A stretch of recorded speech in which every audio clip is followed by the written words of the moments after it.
Oke, baik, selamat pagi. Gimana kasih Tuhan semuanya? Puji syukur kita akan kembali dalam pembelajaran selanjutnya di sekolah minggu dewasa kita. Kemarin kita baru saja ada wisuda dan ya sungguh indah bagi yang wisuda maupun segenap keluarga Gids ya. Karena sekali lagi kita mendidik orang-orang dan memang itu adalah tujuan dari amanat agung. Ingat amanat agung Tuhan Yesus berkata apa?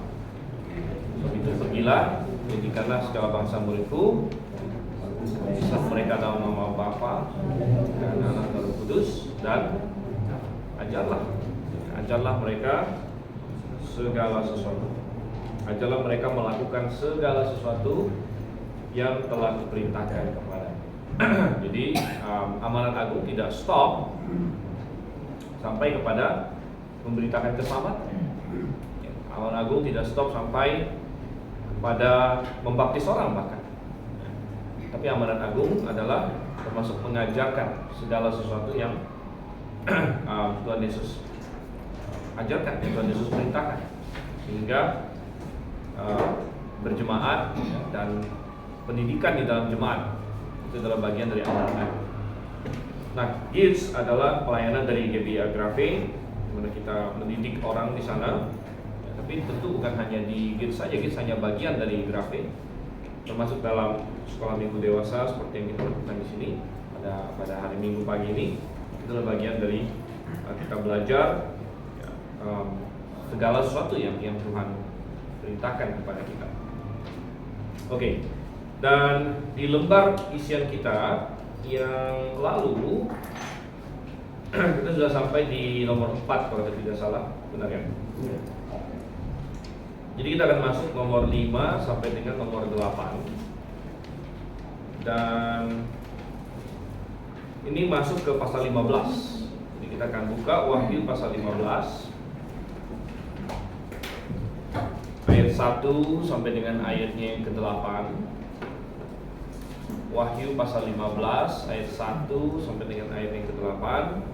Kita baca bersama-sama terlebih dahulu, dan sesudah itu baru kita bersatu dalam doa. Oke ya.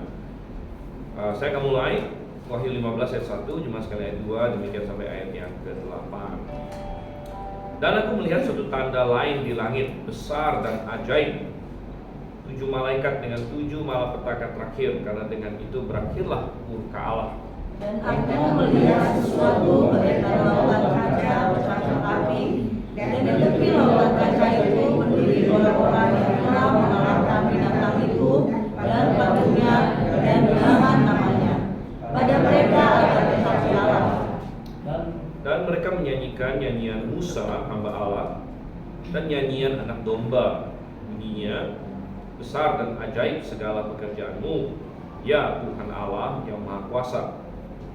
Adil dan benar segala jalanmu, ya Raja segala bangsa.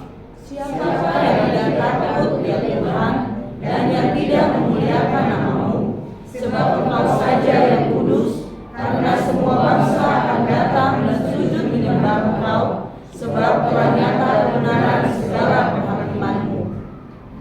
Kemudian daripada itu aku melihat orang membuka bait suci, kemah kesaksian di sorga. Dan ke-7 malaikat dengan ke-7 malapetaka itu keluar dari bait suci, berpakaian lenan yang putih bersih dan berkilau-kilauan, dan dadanya berdirikan ikat-ikat dari emas. Dan satu dari keempat makhluk itu memberikan kepada ke-7 malaikat itu 7 cawan dari emas yang penuh berisi murka Allah, yaitu Allah yang hidup sampai selama-lamanya. Dan bait suci itu dipenuhi asap karena kemuliaan Allah dan karena kuasanya, dan seorang pun tidak dapat memasuki bait suci itu sebelum berakhir ke-7 malapetaka dari ke-7 malaikat itu. Oke, kita akan berdoa terlebih dahulu. Minta Pak Martinus beri dalam doa. Mari kita berdoa. Terima kasih Tuhan, kami mengucap syukur kembali kami dipertemukan di tempat ini untuk belajar Tuhan, melanjutkan untuk kitab Wahyu Tuhan. Berilah kami semua pemahaman yang baik, juga berkati Saudara Stephen yang akan menguraikannya. Terima kasih Tuhan Yesus, kami mengucap syukur. Amin. Amin. Oke, jadi kita sudah membaca Wahyu pasalnya yang ke-15 dan kita melihat ini dimulai dari ayat 1 dikatakan, dan aku melihat sudut tanda lain di langit, ya, tanda lain di langit. Dan tanda lain berarti sudah pernah ada tanda sebelumnya di langit, ya. Itu misalnya di pasal 12, di situ ada kata-kata di situ, maka tampaklah sudut tanda besar di langit di Wahyu pasal 12. Jadi Rasul Yohanes sebagai penulis di sini sudah pernah melihat tanda di langit sebelumnya, dan ini adalah tanda lain lagi di langit yang Tuhan berikan di sini. Oke. Dan tanda yang di langit yang kali ini yang dia lihat di dalam pasal 15 dideskripsikan sebagai besar dan ajaib katanya di sini, ya. Dan istilah besar dan ajaib hanya muncul satu kali di kitab Wahyu, yaitu di tempat ini. Jadi menggambarkan betapa luar biasanya. Jadi pasal 15 seperti yang kita lihat di sini, ini adalah pasal terpendek di dalam kitab Wahyu, hanya 8 ayat saja. Dan pasal ini sebenarnya mempersiapkan penghakiman di pasal 16 nanti. Jadi semacam mengumumkan dan mempersiapkannya begitu. Oke. Nah, coba kita lihat ayatnya yang poin kita yang kelima, maksudnya di dalam isian kita. Poin yang kelima.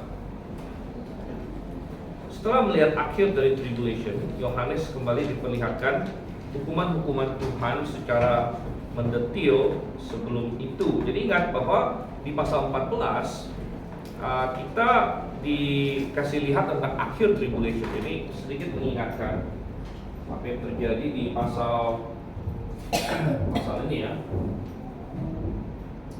Di pasal 13 ini menggambarkan tentang bangkitnya Antikristus. Kemudian bagaimana Antikristus akan menguasai dunia. Agak panas. Jadi bagaimana Antikristus menguasai dunia, ditopang oleh nabi palsu dan Antikristus menguasai dunia dan mengalahkan dalam tanda kutip, ya, banyak seluruh manusia termasuk orang-orang kudus. Ya, tapi di pasal 14 kita diingatkan bahwa akhirnya umat Tuhan yang menang, ya. Memperlihatkan di akhir tribulasi ada 140.000 orang yang dipelihara di awal pasal 14, ya. Kemudian juga yang minggu lalu kita bahas menggambarkan bagaimana akhirnya Tuhan menuai tuaian di bumi dituai. Dan tuaian itu adalah tuaian kejahatan. Sebagaimana kita katakan bahwa kebaikan akan mendapat hadiahnya, demikian juga kejahatan akan mendapat balasannya. Jadi dua-duanya benar. Tuaian di bumi dituai, yaitu digambarkan seperti pengirikan buah anggur. Mana seperti anggur yang diambil kemudian dikilang, ya, diinjak-injak. Nah, di pasal yang ke-15 yang sekarang ini, yang tadi baru saja kita baca, maka kita mendapatkan bagaimana, ya, Tuhan mempersiapkan. Jadi dari akhir tribulasi di sini kita melihat bagaimana Tuhan ini persiapan untuk penghakiman menuju akhir tribulasi.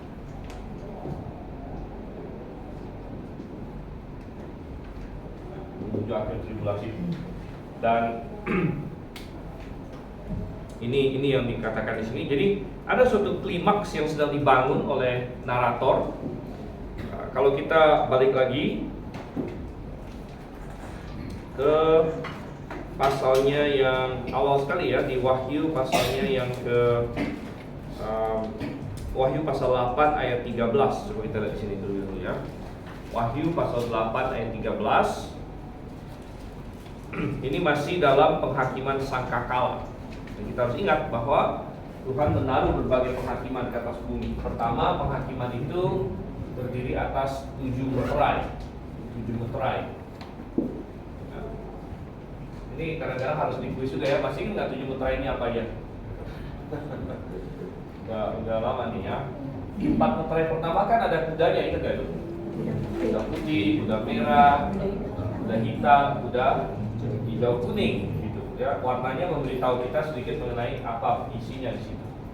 Ya, kemudian itu meterai 1, 2, 3, 4 itu kuda ya, digambarkan oleh kuda. Kemudian meterai kelima adalah jiwa-jiwa yang terbunuh di bawah mezbah. Kemudian meterai yang ke-6 di situ gempa bumi yang luar biasa hebat. Nah, meterai yang ke-7 isinya apa ini? Ya. Masih ingat? Isinya adalah ke-7 sangkakala.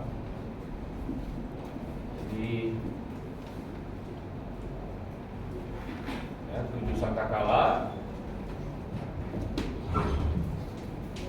7 sangkakala, dan 7 sangkakala ini juga ini 1, 2, 3, 4. Di sini ada temanya juga. Kalau ini temanya kuda. Jadi sangkakala 1, 2, 3, 4 juga ada tema. Apa temanya? Ya, hukuman atas sepertiga ya. Dalam sepertiga. Jadi sepertiga pohon dihancurkan, sepertiga laut, sepertiga sungai, kemudian yang keempat sepertiga matahari.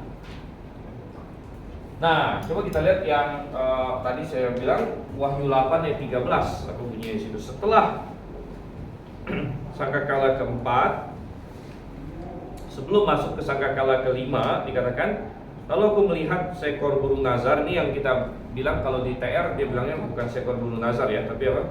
Seorang malaikat. Aku mendengar seorang malaikat terbang di tengah langit dan berkata dengan suara nyaring, celaka, celaka, celakalah mereka yang di atas bumi, oleh karena bunyi sangkakala ketiga malaikat lain akan meniup sangkakalanya. Jadi 3 sangkakala terakhir disebut sebagai celaka, celaka, celaka. Jadi ada celaka pertama, celaka kedua, dan celaka ketiga. Ya. Celaka pertama, celaka kedua, dan celaka ketiga. Dan celaka pertama itu adalah siksaan bagi manusia. Siksaan bagi manusia, ada malaikat-malaikat jahat yang mengambil rupa seperti belalang, yang mereka punya kuasa, Tuhan kasih kuasa untuk menyiksa manusia selama 5 bulan ya. Kemudian celaka yang kedua adalah kematian bagi sepertiga umat manusia. Nah, celaka yang ketiga ini belum nih. Celaka yang ketiga belum. Celaka yang ketiga ini apa? Sekaligus isi dari sangkakala ke-7. Isi sangkakala ke-7-nya apa? Belum. Nah, ternyata isi dari sangkakala ke-7. Jadi ini sudah diklimakskan di sini. Coba kita lanjut misalnya ke Wahyu 9 ayat 12. Ya, ini mengilas balik. Wahyu 9 ayat 12, setelah sangkakala kelima bunyinya, celaka yang pertama sudah lewat, sekarang akan menyusul 2 celaka lagi. Ya.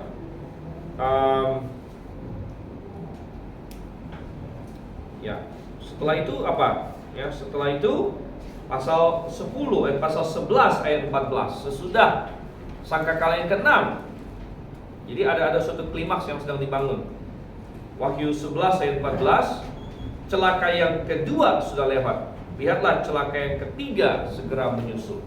Jadi setelah ada pengumuman gitu. Setelah ini, oke, Tuhan bilang satu sudah lewat, tinggal dua lagi. Setelah ini, oke, ini sudah lewat, tinggal yang satu itu. Oke. Jadi apa itu celaka ketiga? Nah, celaka ketiga kan sangkakala ketujuh.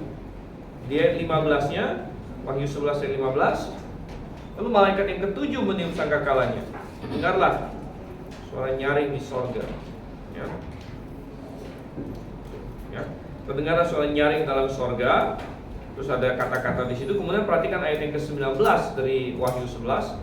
Maka terbukalah bait suci Allah yang di sorga, dan kelihatanlah tabut perjanjiannya di dalam bait suci itu. Jadi ketika sangkakala ketujuh dibunyikan, bait suci di sorga terbuka, terlihat tabut di dalamnya. Tapi kemudian apa yang terjadi belum diceritakan. Melainkan di pasal 12, 13, 14. Jadi kalau pasal 12 itu mengenai kilas balik tentang Israel. Kilas balik orang Israel versus iblis. Karena di situ ada seorang perempuan yang melahirkan Yesus Kristus, yaitu Israel, yang mau direbut oleh iblis. Jadi pasal 12, 13, 14 itu semacam intermezzo. Sedangkan tadi di pasal 11 kita membaca sangkakala ketujuh dibunyikan.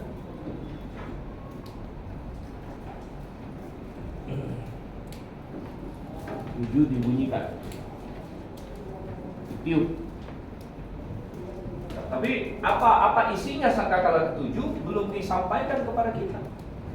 Baru bahwa setelah sangkakala ketujuh ditiup, terjadi ini, bait suci di sorga terlihat dan sebagainya. Tapi isinya apa, kita belum dikasih tahu. Nah, isinya apa baru kita dikasih tahu di pasal 15 ini. Jadi melengkapi pasal 12, 13, 14 itu dia tidak langsung kasih tahu apa isi sangkakala ketujuh, melainkan dia menceritakan sesuatu yang perlu diceritakan dulu sebelum kita bisa memahami apa isi dari sangkakala ketujuh itu. Ya. Nah, coba kita balik lagi ke Wahyu pasal yang ke-15. Makanya nanti di ayat yang kelima kita akan melihat di Wahyu 15 ayat yang kelima tadi. Kemudian daripada itu kemudian orang membuka bait suci kemah kesaksian di sorga. Jadi ini ada kaitannya dengan Wahyu 11 ayat 19 yang tadi, waktu sangkakala ketujuh dibunyikan. Wahyu 11 ayat 19 apa dikatakan? Maka terbukalah bait suci Allah yang di sorga.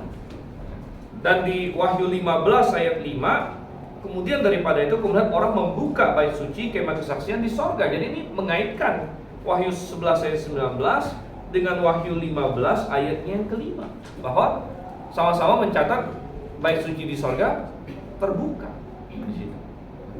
Jadi ini memberitahu kita bahwa inilah kelanjutan dari bunyi sangkakala ketujuh itu. Karena ketika sangkakala yang ketujuh dibunyikan di pasal 11 dikatakan bait suci di sorga terbuka. Dan lalu apa yang terjadi setelah bait suci di sorga terbuka? Belum dikasih tahu di sini. Baru di pasal 15 dikasih tahu. Yaitu apa? Lanjut lagi Wahyu 15 ayatnya yang ke-6.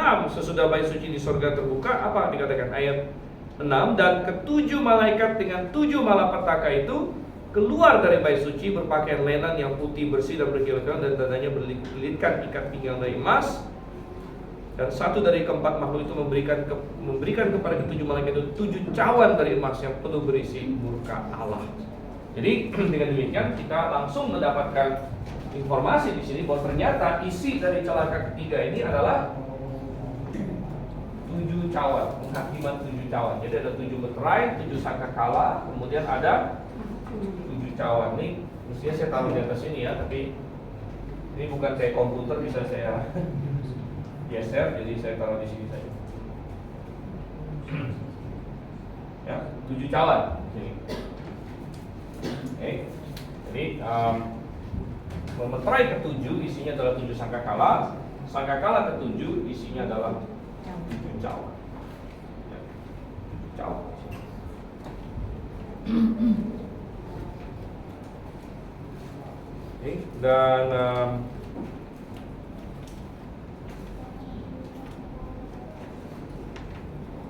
ketujuh cawan ini digambarkan juga di pasal 15 ayat 1-nya tadi, yaitu 7 malaikat dengan 7 malapetaka terakhir.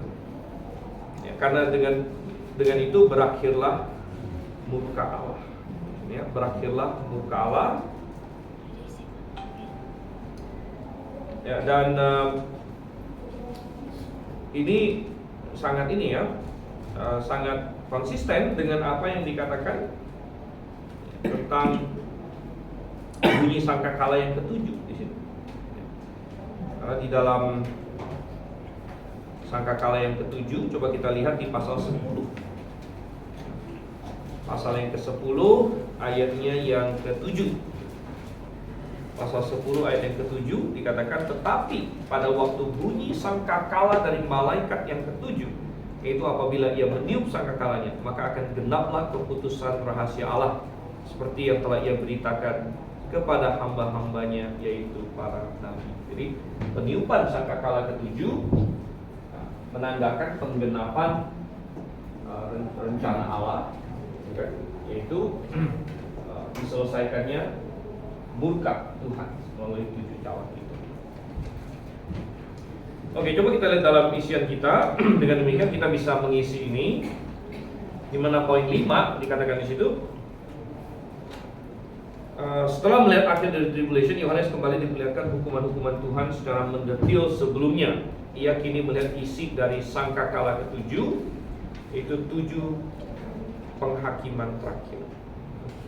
7 penghakiman terakhir. 7 malapetaka. 7 malapetaka terakhir. Penghakiman ini berkaitan dengan pembalasan Tuhan atas orang-orang yang dibunuh selama tribulation. Yang terlihat di sini. Ya. Walaupun secara fisik binatang itu mengalahkan mereka, tetapi di sini mereka mengalahkan binatang. Jadi memang di pasal 13 dikatakan bahwa Antikristus mengalahkan orang-orang kudus secara fisik. Ya, Antikristus bisa menganiaya mereka, bisa membunuh mereka.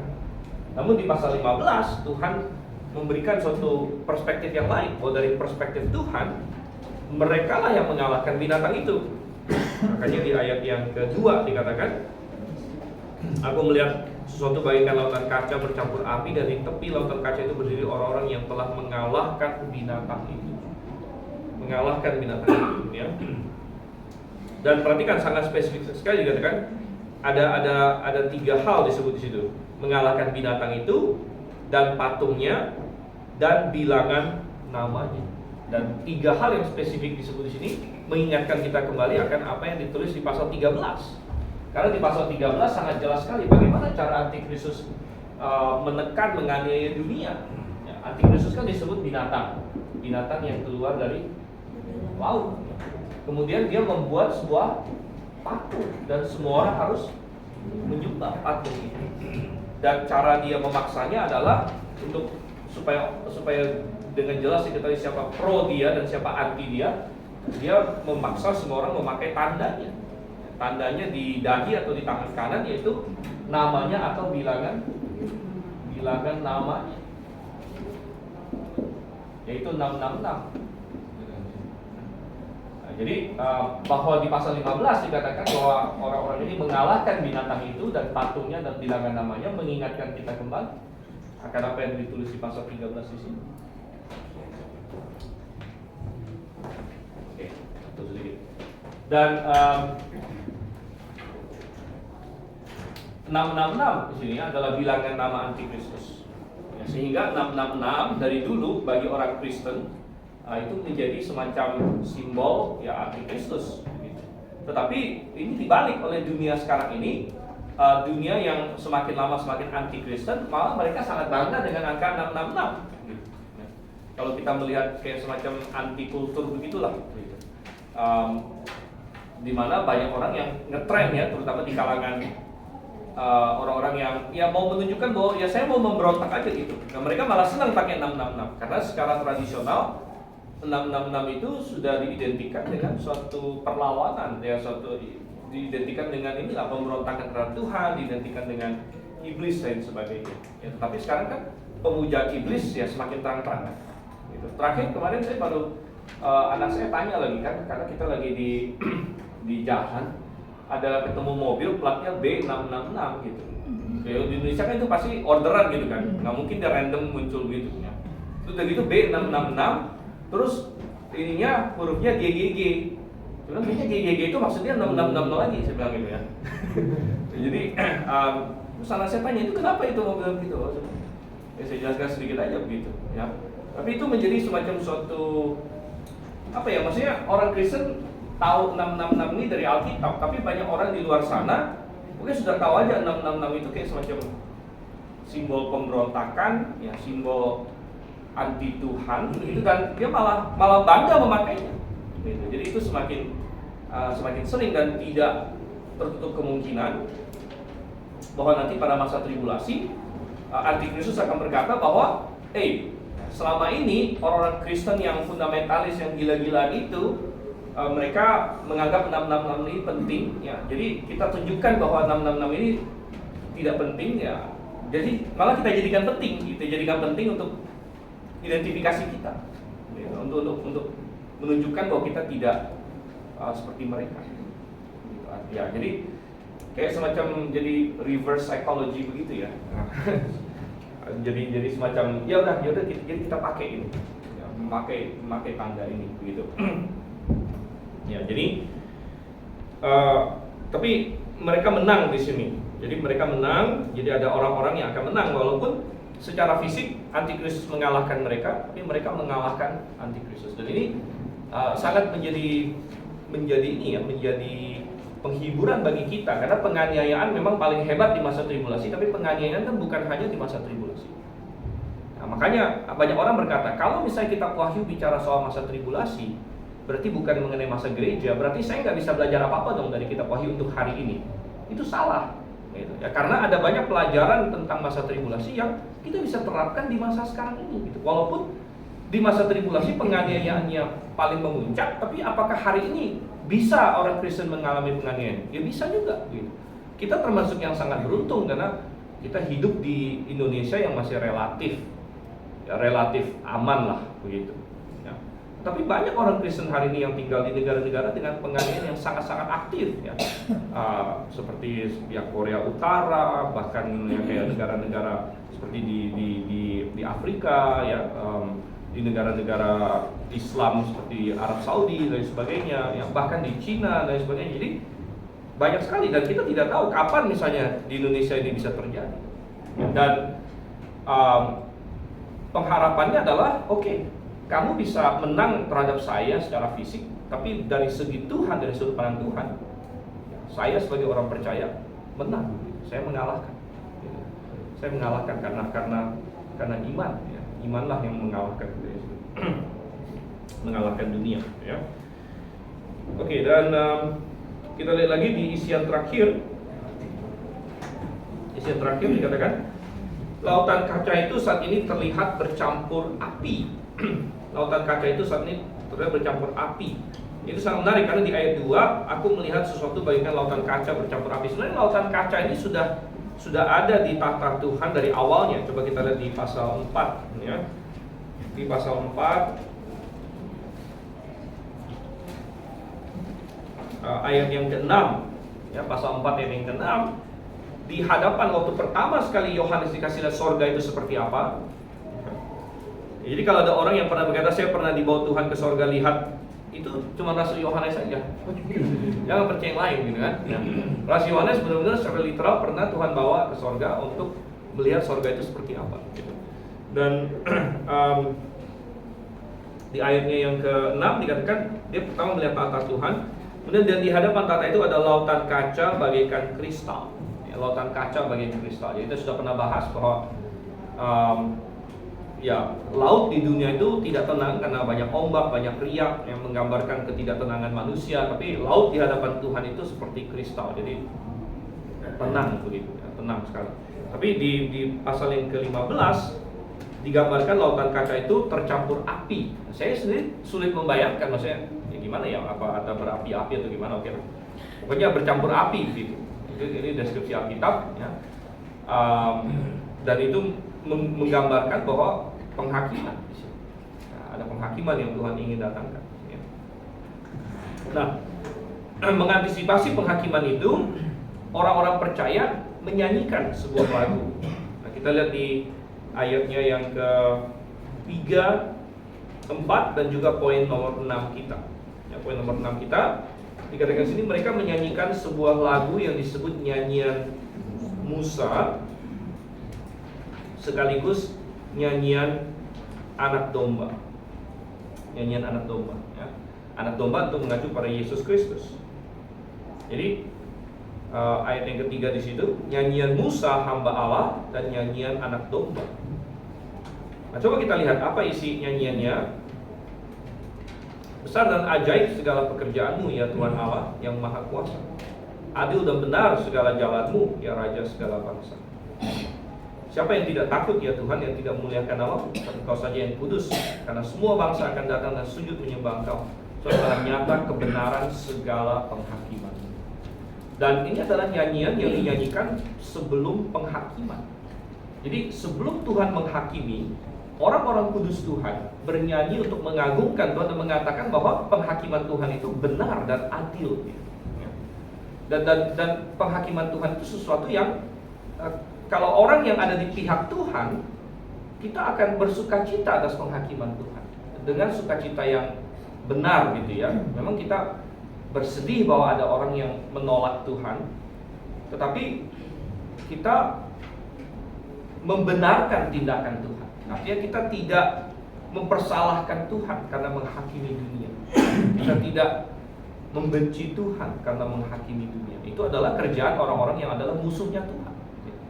Ya, musuh Tuhan yang membenci Tuhan karena mereka menganggap Tuhan jahat, atau Tuhan seperti yang iblis mau menanamkan kepada pikiran Hawa. Oh, Tuhan tentunya sangat terlalu keras, terlalu ketat, sehingga semua buah di taman ini pasti tidak boleh kamu makan.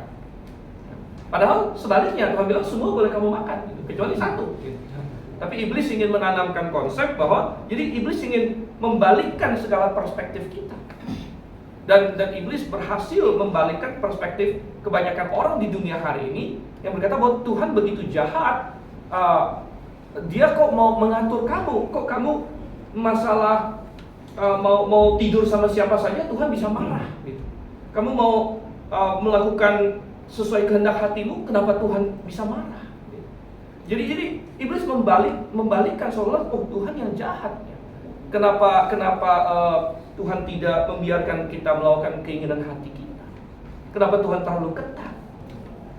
Ini adalah hebatnya iblis, seperti dia lakukan kepada Hawa. Dia ingin mengubah perspektif orang dari Tuhan yang baik, Tuhan yang kasih kamu hidup, Tuhan yang kasih kamu kehendak bebas, Tuhan yang kasih kamu begitu banyak kebaikan di dunia ini. Tapi Tuhan bilang, oke, tapi yang ini jangan, karena ini akan menghancurkan kamu.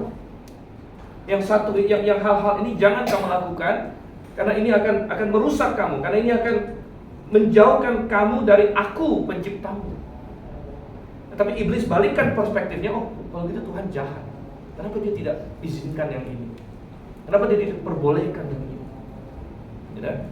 Dan sehingga ya dunia termakan oleh itu, seperti Hawa tertipu. Dan menarik sekali bahwa akhirnya Tuhan menghakimi dunia. Dan perbedaan antara orang yang percaya Tuhan dengan yang tidak percaya Tuhan adalah yang tidak percaya Tuhan akan protes terhadap penghakiman Tuhan, akan marah dengan penghakiman Tuhan, akan benci, semakin benci kepada Tuhan karena Tuhan menghakimi dunia, karena Tuhan mendatangkan kehancuran kepada orang-orang berdosa. Tapi kalau orang yang berada di pihak Tuhan, dia akan bernyanyi dan berkata, Tuhan, penghakimanmu itu benar dan adil. Penghakimanmu itu tepat dan mulia dan agung.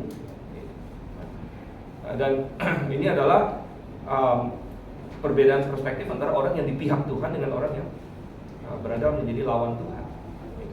Dan kitab Wahyu menggambarkannya dengan sedemikian jelas. Oke, pertama kita lihat dulu kenapa ini disebut sebagai nyanyian Musa. Musa ada tercatat bernyanyi. Coba kita lihat di dalam Keluaran pasalnya yang ke-15.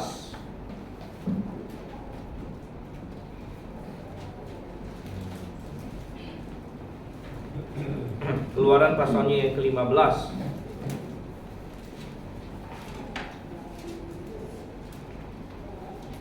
Ini adalah nyanyian Musa di sini.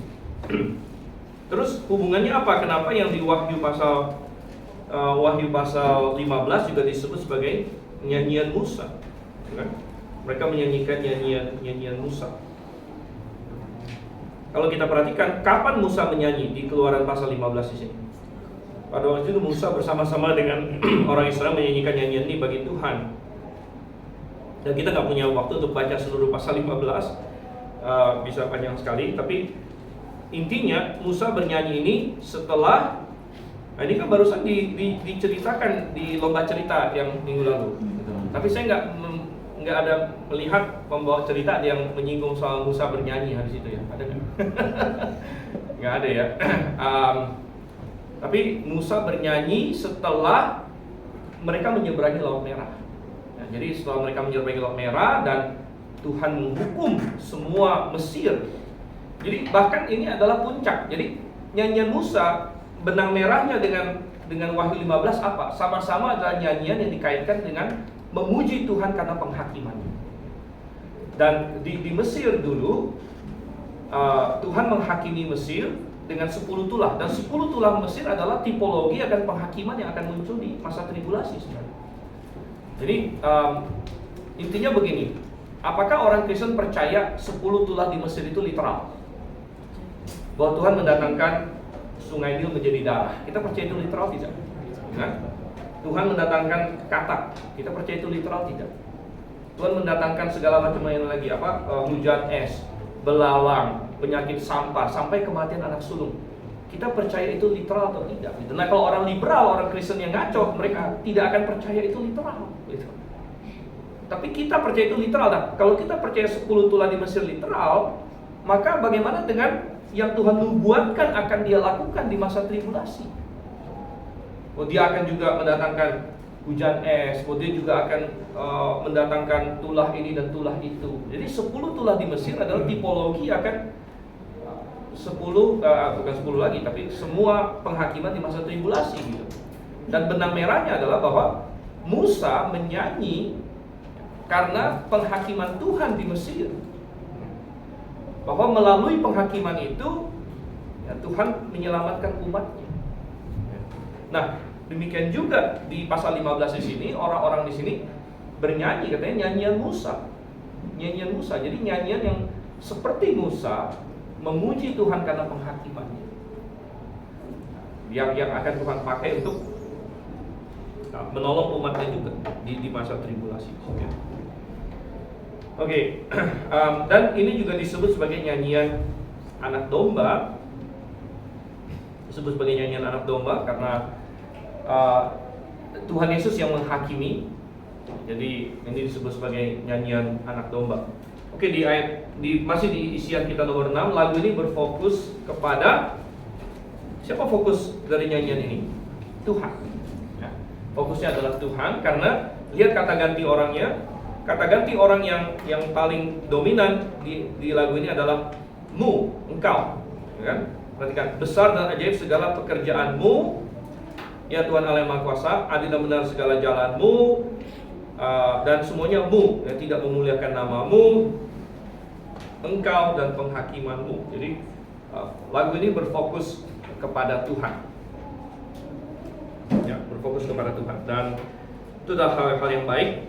Ya, kita memuji Tuhan, bukan berarti tidak boleh ada lagu-lagu Kristen yang bicara mengenai diri kita, boleh, tapi proporsinya ya. Kita harus, makanya banyak lagu di himne kita mestinya proporsinya lebih banyak bicara mengenai Tuhan, mengenai kehebatan Tuhan, ya, apa yang Tuhan lakukan dan lain sebagainya. Sedangkan banyak yang CCM, ya Christian contemporary Christian music, ya fokusnya kepada ya dirinya sendiri, banyaknya tentang apa yang dia rasakan dan sebagainya. Sekali lagi bukan berarti tidak boleh sama sekali. Kita juga ada lagu-lagu yang berbicara mengenai sisi manusia seperti hatiku untukmu dan sebagainya. Jadi bicara mengenai hati manusia dan sebagainya.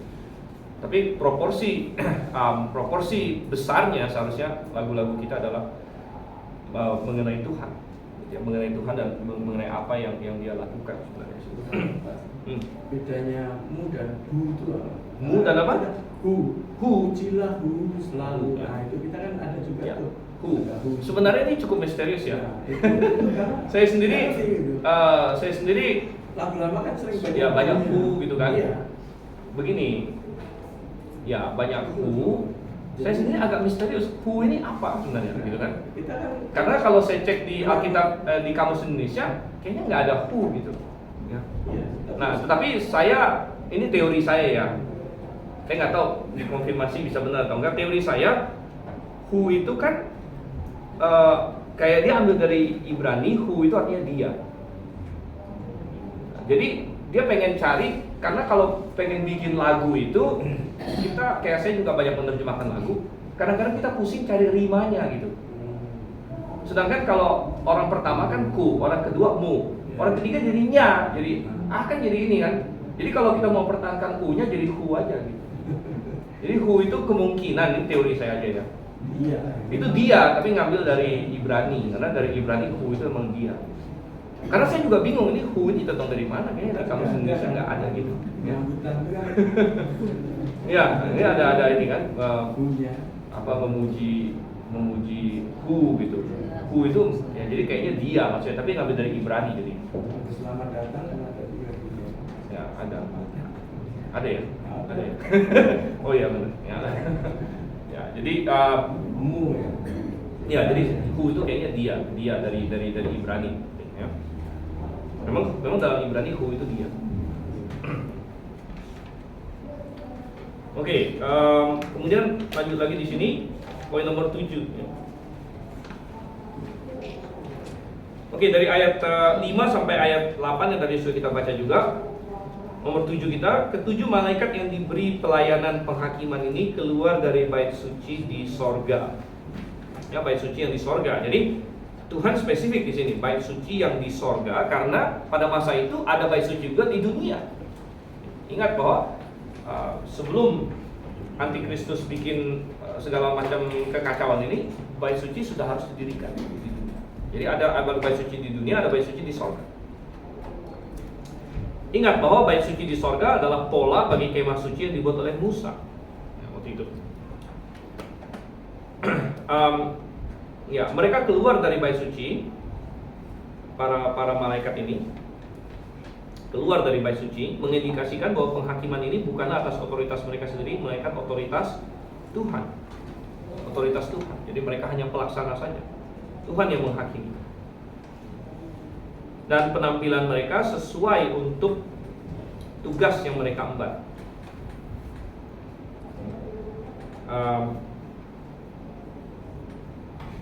Sesuai dengan tugas yang mereka emban.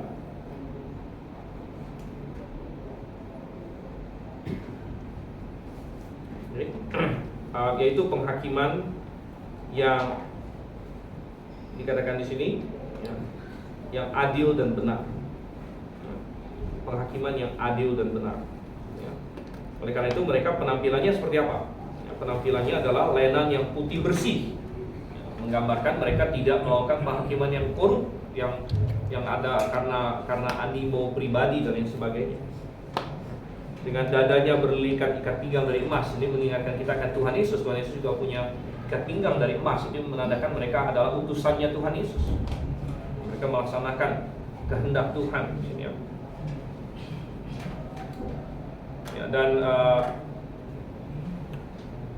kita lihat poin yang ke-8, penghakiman Allah dituangkan bersamaan dengan 7 cawan emas. Ya, 7 cawan emas, sekali lagi ada gambaran bahwa cawan ya yang berisikan anggur murka Allah yang diberikan sebagai penghakiman untuk diminumkan, dalam kasus dituangkan ke atas bumi. Dan selama penghakiman ini berlangsung, tidak ada seorang pun yang dapat masuk ke bait suci itu.